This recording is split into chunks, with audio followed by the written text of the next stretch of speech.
radiyallahu taala anhu sëñ Touba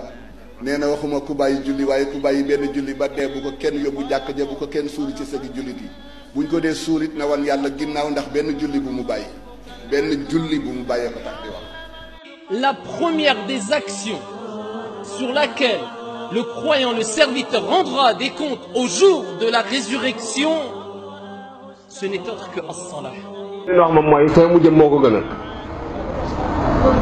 fi mu jëm te Sëñ Tuubaa moom waxul loolu wa arxabul asyaa lil amwaat raddun ila dunya la Sëñ Tuubaa wax wala su wayaatan rek Sëñ Tuubaa nee na mboolem ñu tëdd ci biir bàmmeel koo ci ne woon pëkk ni ko loo gën a bëgg mun na del si waat adduna donte benn minute la du ko xeeb ndax dem na fële xam na lu baax lu muy jariñ